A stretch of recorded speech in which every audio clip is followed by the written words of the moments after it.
ఎన్టీఆర్ జన్మదినోత్సవాన్ని తెలుగు జాతి ఆత్మగౌరవం దినోత్సవ దినంగా నిర్వహించాలి. భావితరాలకు ఎన్టీఆర్ ని ఒక స్ఫూర్తిగా చేయగలరని ముఖ్యమంత్రి చంద్రబాబుకు తెలుగు శక్తి విజ్ఞప్తి. నేడు తణుకు పర్యటనలో తణుకు శాసనసభ్యులు శ్రీ ఆదిమూలపు రాధాకృష్ణ గారిని కలపడం జరిగింది. రేపు ఏదైతే మే 28ని ఎన్టీఆర్ జయంతి ఉందో ఇది తెలుగు వారి ఆత్మ దినంగా చేయాలని చెప్పి ఒక ప్రతిపాదన తీసుకొస్తున్నాం. దీన్ని ఆంధ్రప్రదేశ్లో అన్ని జిల్లాలు ప్రకటించబోతున్నాం. మనం ఇప్పుడే చూసినట్లయితే అల్లూరు సీతారామరాజు, పొట్టి శ్రీరాములు గారు, అలాగే పింగళి వెంకయ్య గారు, విగుడు వెంకటరామమూర్తి గారు, అల్లూరు సీతారామరాజు గారు ఇలాగ ప్రభుత్వం అధికారంగా కార్యాలయంలో చేస్తారు. ఇవాళ ఎన్టీ రామారావు గారు కూడా ఆకోకు చెందిన వ్యక్తి. ఒకప్పుడు మనల్ని మద్రాసి అని దక్షిణాది అనేవాళ్ళు, మేము తెలుగు వాళ్ళని చెప్పి కేంద్రాన్ని ఎదిరించి మేము తెలుగు వాళ్ళు మాకు ప్రత్యేక భాష ఉంది, మాకు ప్రత్యేక గుర్తింపు ఉందని చెప్పి ఆనాడు పోరాడి తెలుగుదేశం పార్టీ పెట్టి 9 మాసాల్లో అధికారం తీసుకొచ్చిన ఘన చరిత్ర ప్రపంచంలో నెలకొందంటే అది ఎన్టీఆర్. మేము కోరుతుంది ఒకటే, ఎన్టీఆర్ని శాశ్వతంగా భావితరాలు గుర్తుండేలాగా. ఎందుకంటే వేళ మనం తెలుసు, నెక్స్ట్ జనరేషన్ తెలియదు, అభివృద్ధి తెలియదు. సో ఇది ఒక ప్రభుత్వం అధికారిక కార్యక్రమం చేస్తే డెఫినెట్గా ఎన్టీ రామారావు గారు చిరస్మయంగా ఉంటారు. ఎవరు వచ్చినా ఆయన పేరు పుట్టింది గత భావితరాలకి ఎన్టీఆర్ ఎవరు తెలియకుండా పోతే ఇంకో 10 ఏళ్ళు పోతే. అందువల్ల మేము ఒకటే కోరుతున్నాం రాష్ట్ర ప్రభుత్వాన్ని, ముఖ్యమంత్రి గారిని ఇది శాశ్వత ప్రతిపాదన చేయమని చెప్పి మేము మనవి చేసుకుంటున్నాం. ఎందుకంటే ఎన్టీ రామారావు గారు ఒక వ్యక్తి కాదు. రేపు శ్రీరామనవమి మనం రాముని చూడలేదు, కృష్ణుని చూడలేదు, కానీ ప్రతి ఒక్క ఎన్టీ రామారావు రాముని చూశారు. రాముని ఇలాగే ఉంటారా అని చెప్పి దాన్ని మేము కోరేది ఒకటి, ఎన్టీ రామారావు గారికి భారతరత్న కంటే ఇది చేసినట్లయితే తెలుగు జాతి గర్విస్తుంది. ప్రపంచంలో ఉన్న మొత్తం తెలుగుని హర్షిస్తారు. వాళ్ళ స్థానికంగా ఉన్న అందరూ కూడా ఎన్టీ రామారావు ఈ రోజు కూడా ఆయన మన మధ్య భౌతికంగా లేకపోయినా సరే ప్రతి ఒక్కరిని ప్రేమిస్తున్నారు. ఆయన పాత్రల ద్వారా, ఇవాళ ఆయన పెట్టిన పథకాల ద్వారా ఆయన ఎన్నో పథకాలు చేసి ఇవాళ కేంద్రం కూడా ఆయన పెట్టిన పథకాలు ఇవాళ అనుసరిస్తారు. సో ఇలాంటి వ్యక్తికి మనం సరైన రాష్ట్ర ప్రభుత్వం తీసుకొస్తే డెఫినెట్గా ఎన్టీ రామారావు గారు తెలిసిమయంగా ఉంటారు. ఇది నేను ప్రతి ఒక్క శాసనసభ్యులు కలవబోతున్నాను. ఇది ఈవేళ ప్రథమంగా దాని గురించి స్టార్ట్ చేశాను. మధ్యాహ్నం కొవ్వూరు ఎమ్మెల్యేని కలవబోతున్నాను, కందు దుర్గని కలవబోతున్నాను. అందరినీ కలిసి ఒక మూమెంట్ తీసుకొచ్చి రేపు మే 28ని అధికారికంగా చేసి ఇది నిజమైన నివాళి అర్పించాల్సిన ఆవశ్యకత ఎంతైనా ఉందని చెప్పి తెలుగు జాతి ప్రజల తరఫున వివి రామ్ రాష్ట్ర ముఖ్యమంత్రి మనవి చేస్తున్నారు. జై హింద్, జై ఎన్టీఆర్. రాష్ట్ర జీవనాడి పోలవరం ప్రాజెక్టును బ్యారేజీగా మార్చే కుట్రకు చంద్రబాబు పాల్పడుతున్నారని మాజీ మంత్రి వేణు గోపాలకృష్ణ మండిపడ్డారు. మీడియాతో మాట్లాడుతూ తన స్వార్థ ప్రయోజనాల కోసం పోలవరం ఎత్తు తగ్గించేందుకు కేంద్ర ప్రభుత్వం వద్ద చంద్రబాబు రాజీ పడ్డారని ఆగ్రహం వ్యక్తం చేశారు. పోలవరం జీవనాడి పోలవరం కేంద్ర ప్రభుత్వమే నిర్మిస్తుందని, కేంద్ర ప్రభుత్వ ఆధీనంలో పోలవరం నిర్మాణం జరుగుతుందని ఆ రోజు విభజన చట్టంలో పేర్కొన్నటువంటి అంశం. కేంద్ర ప్రభుత్వం రాష్ట్రాన్ని విభజించిన తర్వాత 2014లో చంద్రబాబు నాయుడు గారు అధికారంలోకి వచ్చాడు. అధికారంలోకి వచ్చిన తర్వాత తను తీసుకున్నటువంటి స్వార్థపూరిత నిర్ణయం ఏమిటంటే పోలవరం నిర్మాణం రాష్ట్ర ప్రభుత్వం చేపడుతుందని కేంద్రాన్ని ఒప్పించడం. దానికి ఏది తాకట్టు పెట్టాడు? ప్రత్యేక తరగతి హోదా. పోలవరం నిర్మాణం రాష్ట్ర ప్రభుత్వం నిర్మిస్తుందని చెప్పడానికి ప్రత్యేక తరగతి హోదాను వదులుకున్నటువంటి చంద్రబాబు నాయుడు గారు అక్కడ ఒకసారి ఈ రాష్ట్ర ప్రజలకు తీరని ద్రోహం చేశాడు. ప్రత్యేక తరగతి హోదా సాధనని పక్కన పెట్టి పోలవరం నిర్మాణం తాను చేపడతానని చెప్పడం వల్ల జరిగినటువంటి నష్టాన్ని గురించి ఒకసారి మనం మాట్లాడుకున్నట్లయితే, పోలవరం నిర్మాణం రాష్ట్ర ప్రభుత్వం చేపట్టిన తర్వాత సరైన రీతిలో తీసుకునే నిర్ణయాల వల్ల, అంటే ఇంజనీరింగ్ పరిజ్ఞానం లేనటువంటి వారు కూడా ఆలోచన చేయగలుగుతారు. ఎందుచేతనంటే ఒక ప్రవాహం ఉంది, ఆ ప్రవాహాన్ని అదుపు చేయాలి. అదుపు చేస్తే పై ప్రాంతాలు ముంపుకు గురవుతాయి. ముంపుకు గురైనటువంటి ప్రవాహం నుంచి కిందకి నీరు వెళ్ళటానికి పోలవరం నిర్మాణంలో స్పిల్వే అనేటువంటిది మొట్టమొదటిగా నిర్మించాల్సినటువంటి ప్రాధాన్యత అంశం. ఆ స్పిల్వే నిర్మాణంలో ఎక్కడ చొరవ తీసుకోలేదు. చొరవ తీసుకోకుండా కేవలం తనకు కలిసి వస్తుందనేటువంటి ఆలోచనతోటి upper coffer dam, lower coffer dam ఈ రెండు పూర్తి కావాలి. అప్పర్ కాపర్ డ్యామ్ పూర్తి కావాలంటే స్పిల్వే ప్రధానమైనటువంటిది. లోయర్ కాపర్ డ్యామ్ ప్రారంభించేశారు, అప్పర్ కాపర్ డ్యామ్ ప్రారంభించేశారు. మధ్యలో డయాఫ్రామ్ వాల్ వేసేశారు. డయాఫ్రామ్ వాల్ వేసి వరదలు వచ్చే సమయానికి అప్పర్ కాపర్ డ్యాంలో స్పిల్వే లేని కారణం చేత 2 గ్యాప్స్ వదిలితే హెవీగా. స్వాతంత్ర సమరయోధుడు ఉప ప్రధాని బాబు జగజ్జీవన్ జయంతి వేడుకలు తాడేపల్లిలోని వైఎస్ఆర్సీపీ కేంద్ర కార్యాలయంలో ఘనంగా నిర్వహించారు. ఆయన చిత్రపటానికి పార్టీ నేతలు పూలమాలలు వేసి నివాళులు అర్పించారు. ఈ సందర్భంగా మాట్లాడిన పలువురు నాయకులు ఏమన్నారంటే, ఆనాటి వెనుకబాటుతనాల్లో దళితులను, బలహీన వర్గాలను, మైనార్టీలను సముచితమైన సామాజిక న్యాయాన్ని సాధించడంలో, రిజర్వేషన్లు సాధించడంలో మరి వారు బాబాసాహెబ్ అంబేద్కర్తో మరి కలిసి పనిచేసి ఈ రోజున భారతదేశం గర్వించదగిన నాయకులలో నాయకులుగా వారు ఈ రోజున మన మధ్యలో ఉండటం, వారిని సంస్కరించుకోవటం, వారిని మననం చేసుకోవటం, వారిని అనుసరించటం మనందరి యొక్క విద్యుత ధర్మంగా. ఈనాడు మాజీ ముఖ్యమంత్రిగా మన పార్టీ అధ్యక్షులుగా జగన్మోహన్ రెడ్డి గారు కూడా పూర్తిగా జగజ్జీవన్ రావు గారి యొక్క అడుగుజాడల్లో వారు తీసుకొచ్చిన అనేకమైన సంస్కరణలో భాగస్వాములై వారు ముందుకు సాగుతున్న ఈ క్రమంలో వైఎస్ఆర్ కాంగ్రెస్ పార్టీ పూర్తిగా వారికి నివాళులర్పిస్తూ వారిని స్మరించుకుంటూ మరి ఈ కార్యక్రమంలో మాజీ మంత్రివర్యులు, సీనియర్ నాయకులు నందిగం మన మేరు నాగార్జున గారు, బాపట్ల మాజీ ఎంపీ గారు నందిగం సురేష్ గారు, లిడ్ క్యాప్ చైర్మన్గా పనిచేసిన రాజశేఖర్ గారు, వర్కింగ్ ప్రెసిడెంట్ కనకారావు గారు, ఎమ్మెల్సీ గారు, అలాగే పామర్ ఎమ్మెల్యే గారు, మల్లాది విష్ణు గారు మన మధ్యలోకి రావడం జరిగింది. ముందుగా మల్లాది విష్ణు గారిని సభను ఉద్దేశించి 2 నిమిషాలు వారు మాట్లాడబోయే ముందుగా వారికి నివాళులు అర్పించే క్రమాన్ని మనం కానప్పటికీ కూడా ఆయన స్ఫూర్తితో ముందుకెళ్తూ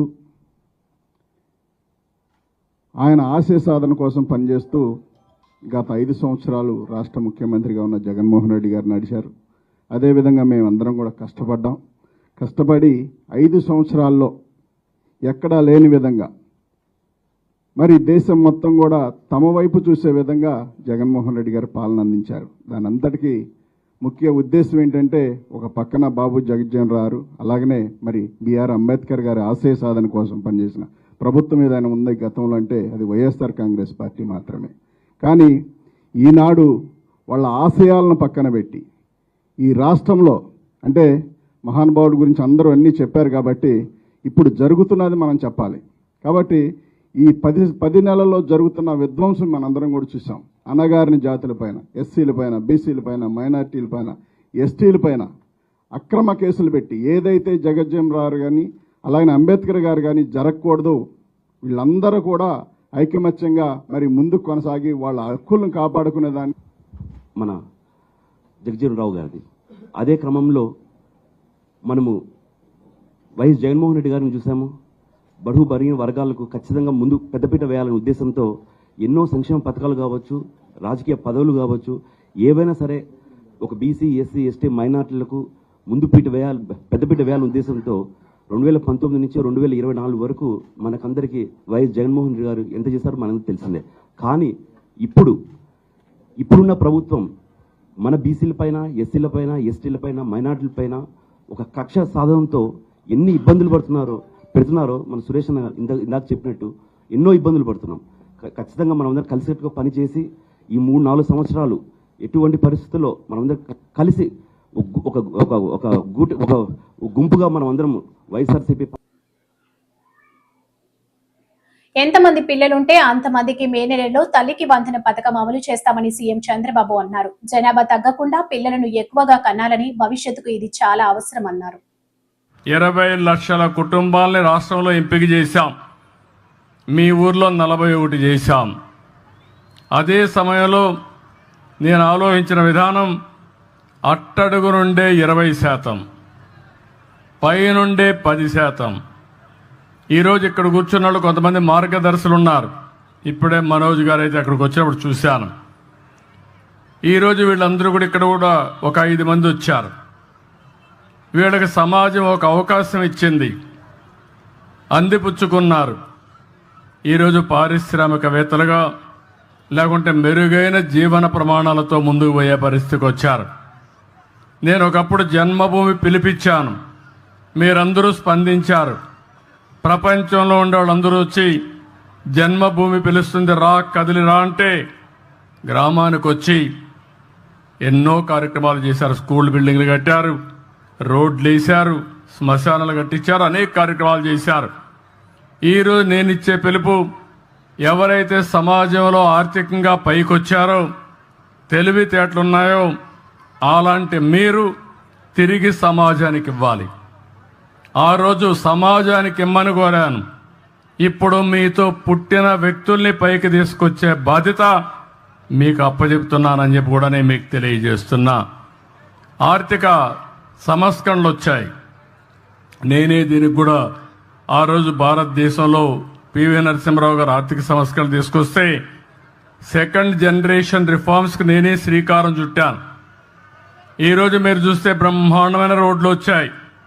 ఒకప్పుడు హైదరాబాద్ విజయవాడ రోడ్డు చూసేవాళ్ళం. ఈరోజు బాగా రోడ్డు ఉందంటే దానికి కారణం పీపీపీ విధానం, అంటే పబ్లిక్ ప్రైవేట్ పార్ట్నర్షిప్. ఈరోజు బ్రహ్మాండంగా మీరు సెల్ ఫోన్లో మాట్లాడుతున్నారంటే ప్రభుత్వం పెట్టిన సెల్ ఫోన్లు కాదు, ప్రభుత్వానికి కూడా ఆదాయం వస్తుంది సెల్ ఫోన్ల వల్ల. ప్రైవేట్ వ్యక్తులు సర్వీస్ ఇస్తారు, దానివల్ల వాళ్ళకు లాభాలు వస్తున్నాయి, మీకు మెరుగైన సేవలు అందుతున్నాయి. కరెంటు విషయంలో కానీ అనేక విషయాల్లో, కాలేజీల విషయంలో కానీ చాలామంది ముందుకొచ్చి ఎన్నిపోయారు. కానీ ఈరోజు పీపీపీ విధానంలో ఫ్యాక్టరీ పెట్టిన వాళ్ళు పైకి వచ్చారు, తప్పులేదు. ఈరోజు సిఎస్ఆర్ కూడా పెట్టారు, కార్పొరేట్ సోషల్ రెస్పాన్సిబిలిటీ అని. కానీ కొన్ని కార్యక్రమాలు చేస్తున్నారు. కానీ ఈరోజు నేను తీసుకున్న కార్యక్రమం మీరు చూస్తే ఎప్పుడు కూడా 20-30 సంవత్సరాల ముందే నేను ఆలోచిస్తాను. సమాజాన్ని అధ్యయనం చేస్తూ ఉంటాను, ఎప్పటికప్పుడు అర్థం చేసుకుంటూ ఉంటాను. నా ఆలోచన ఒకటే, భారతదేశంలో పుట్టిన ఏ వ్యక్తి కానీ పేదరికంలో ఉండడానికి వీలు లేదు. ఎండాడ సైబర్ క్రైమ్ కార్యాలయంలో సైబర్ మోసాలకు గురి కావద్దని ప్రజలకు cyber crime inspector Bhavani Prasad పలు సూచనలు చేశారు. ఆయన కార్యాలయంలో మాట్లాడుతూ, మాకు ఈ ప్రతిరోజు కూడా మనకి ఈ స్టాక్ మార్కెట్ లో ఇన్వెస్ట్మెంట్ పెట్టి చాలా మంది బాధితులు మోసపోతున్నారు. ఆ క్రమంలో కూడా నిన్న కూడా ఒక సుమారు 10 మంది వరకు మోసపోయారు. గత 1 month లో వాళ్ళకి సుమారు 60 లక్షల వరకు మోసపోయారు. అయితే వీళ్ళకి ఎలాగొస్తుందంటే, స్టాక్ మార్కెట్ లో వీళ్ళకి ఎవరైతే రెగ్యులర్ ట్రేడింగ్ చేస్తారో, డిమాట్ అకౌంట్ ట్రేడింగ్ చేస్తారో వాళ్ళకి ఒక ఇన్ఫర్మేషన్ వాళ్ళకి వాట్సాప్ లో చాట్ వస్తుంది. మీరు డిమాట్ అకౌంట్ ట్రేడింగ్ టిప్స్ ఇస్తాను చెప్తారు. అంటే స్టాక్ మార్కెట్ లో ఏ షేర్ కొంటే ఏ షేర్ వాల్యూ బాగా పెరుగుతుంది, ఏ షేర్ తగ్గుతుంది, మీకు టిప్స్ ఇస్తాను చెప్పి వీళ్ళకి ఇన్స్టాగ్రామ్ లో కానీ, స్టాక్ మార్కెట్ లో, మన ఫేస్బుక్ లో కానీ, వాట్సాప్ లో కానీ వీళ్ళకి ఒక మెసేజ్, ఒక నోటిఫికేషన్ వస్తుంది. దాన్ని చూసి వీళ్ళు జాయిన్ అయిన తర్వాత, అందులో జాయిన్ అయిన చాలా 100 మంది ఉంటారు. వీళ్ళు కూడా జాయిన్ అయిన తర్వాత ఒక్కొక్క టిప్స్ చెప్తుంటారు. అందులో టిప్స్ చెప్పినప్పుడు పలానా ఈ రోజు ఈ షేర్ మీద ఈ పెట్టండి, అమౌంట్ మీకు గ్రోత్ ఉంటుంది, అదే షేర్ గ్రోత్ ఉంటుంది. మీరు దాన్ని మ్యానిపులేట్ చేస్తారు బ్యాక్ ఎండ్ లో. సో అయిపోయిన తర్వాత అందులో ఒక 1000 మందిలో ఉంటే ఒక 900 మెంబర్స్ వాళ్ళే ఉంటారు, ఒక 100 మంది మాత్రం బాధితులు ఉంటారు. ఈ స్టాక్ మార్కెట్ అంతా కూడా మీకు చైనీస్ బేస్డ్, మీకు కాంబోడియా, సౌత్ ఈస్ట్ కంట్రీస్ ఏమైనా కాంబోడియా, మయన్మార్, లావోస్ కూడా జరుగుతాయి. వాళ్ళు ఏం చేస్తారంటే, అందులో కొన్ని ప్రొఫెషనల్స్ ఉంటారు కదా స్టాక్ మార్కెట్ లో, ఎక్స్పర్ట్స్ కదా, వాళ్ళు కొంచెం మనకి చాలా ఫేస్బుక్, ఇన్స్టాగ్రామ్ మీకు చాలా స్టాక్ మార్కెట్ టిప్స్ వస్తుంటాయి. అలాగే వాళ్ళతో మీకు లైవ్ క్లాస్ ఇప్పించి వాళ్ళు మిమ్మల్ని మానిటర్ చేసి మీకు స్టాక్స్ మీద నమ్మకం కలిగి ప్లాన్ చేసిన తర్వాత సబ్సిక్వెంట్ గా మళ్ళీ ఇండివిజువల్ గా టెలిగ్రామ్ చార్ట్ మొదలు పెడతారు. వాట్సాప్ అయిన టెలిగ్రామ్ డైరెక్ట్ చేసి టెలిగ్రామ్ లో ఈ చార్ట్ ఈ రోజు ఈ స్టాక్ బట్టని చెప్పి స్టార్టింగ్ ఒక 10,000 పెడితే ఒక 20,000, 30,000 లాభం చూపిస్తారు. తర్వాత సబ్సిక్వెంట్ ఏం చెప్పారంటే, ఇన్స్టిట్యూషనల్ అకౌంట్ అని చెప్పేసి అది మీకు మల్టీ లెవెల్లో ఎక్కువ లాంగ్ టైం మీకు ఎక్కువ ఐపీఓస్ ఎలక్ అవుతాయని చెప్పి ఏం చేస్తారంటే, దాన్ని వెళ్ళి ఇన్స్టిట్యూషనల్ అకౌంట్ అని డైవర్ట్ చేసి వీళ్ళకి ఐపీఓస్ అలాట్మెంట్ కోసం వాళ్ళు క్రియేట్ చేసిన ఒక వర్చువల్ యాప్ ని వీళ్ళు పంపిస్తారు. ఆ యాప్ లో క్రియేట్ చేస్తే వీళ్ళు ఆటోమేటిక్ గా అమౌంట్ పేమెంట్ చేయాల్సి వస్తుంది. అలాగే చాలా మంది బాధితులు ఈ యొక్క ఇన్స్టాగ్రామ్ ఏదైతే ఫేక్ ఇన్వెస్ట్మెంట్ ప్రాడక్ట్ మోసపోతున్నారు. సమాజంలో అందరికీ అవకాశాలు కల్పించాలని సీఎం చంద్రబాబు తెలిపారు. మానవ జీవన ప్రమాణాలు మెరుగుపడాలని చెప్పారు.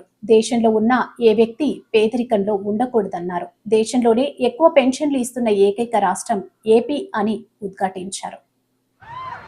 మూడోది మహాత్మా పూలే గారు. ఈ ముగ్గురు కూడా ఒక సామాజిక మార్పుకు శ్రీకారం చుట్టినటువంటి చరిత్ర పురుషులు. అందుకనే ఈరోజు నేను ఇక్కడికి రావడం నా అదృష్టంగా భావిస్తున్నా. ఇప్పుడే మీరు చూశారు నేను ఒక ఇంటికి పోయాను. ఒక ఎస్సీ కుటుంబం ఇంటికి పోయి జగ్జీవన్ రామ్ స్ఫూర్తితో ఆ కుటుంబాలని ఏ విధంగా ఆర్థికంగా, రాజకీయంగా, సామాజికంగా పైకి తేవాలనో సంకల్పం చేయడానికి ఆ ఇంటికి వెళ్ళానని చెప్పి కూడా నేను మీకు తెలియజేస్తున్నా. ఈరోజు నేను ఎప్పుడు కూడా కొత్త ఆలోచనలు వస్తూ ఉంటాను. కొంతమందికి అర్థం కావు, కొంతమందికి అర్థం అవుతూ ఉంటాయి. అర్థమైన వాళ్ళు బాగుపడతారు, అర్థం చేసుకున్న వాళ్ళు బాగుపడతారు, అర్థం చేసుకోలేని వాళ్ళు భవిష్యత్తులో నష్టపోయామని బాధపడతా ఉంటారు. ఆ రోజు నేను సెల్ ఫోన్ గురించి మాట్లాడాను. ఈరోజు ఎక్కడికి పోయినా కూడా సెల్ ఫోన్ అయితే అందరికీ అత్యవసర వస్తువు అయిపోయింది. అదే సమయంలో మీరు ఒక్కసారి చూస్తే నేను ఆ రోజు అనేక విషయాల్లో డాక్రా సంఘాలు పెట్టాను. ఈరోజు డాక్రా సంఘాలు మీరు చూస్తే ఏ రాజకీయ పార్టీ అయినా ఆ డాక్రా సంఘాలు లేకపోతే వాళ్ళు ఏమాత్రం కూడా ముందుకు పోలేని పరిస్థితికి వచ్చారు. నేను ఎప్పుడో 25 ఏళ్ళు 30 ఏళ్లకు మునిపే మా ఆడబిడ్డలు కష్టపడుతున్నారు, వంట చేయడం సులభంగా చేయాలని కట్టెల పొయ్యిలో కాకుండా దర్జాగా గ్యాస్ ఉపయోగించేయాలని భారతదేశంలో మొట్టమొదటిసారిగా దీపం పెట్టిన పార్టీ తెలుగుదేశం పార్టీ. ఇప్పుడు రేట్లు పెరిగాయంటే మళ్ళీ ఆలోచించాను. అందుకే 3 సిలిండర్లు ఉచితంగా ఇస్తున్నా. ఇప్పుడే ఒక ఇంటికి పోయాను. కట్టెల పొయ్యి అయితే చాలా కష్టమయ్యేది నాకు వంట చేయడం. గ్యాస్ కాబట్టి గ్యాస్ వెలిగించాం, కాఫీ పెట్టాం. నేను వాళ్ళకి కాఫీ ఇచ్చి నేను కూడా కాఫీ తాగి ఇక్కడికి వచ్చాను. ఇది మనందరిలో ఆలోచన విధానాల్లో మార్పు రావాలి. అందరం సమానం, అందరికీ సమాన అవకాశాలు ఇవ్వాలి. కొంతమంది సమాజంలో కొన్ని అవకాశాలు అందిపుచ్చుకొని పైకి వచ్చారు. మనతో పుట్టిన వాళ్ళు చాలామంది ఇంకా పేదరికంలో ఉన్నారు. ఇంకా కనీస స్టాండర్డ్స్ జీవ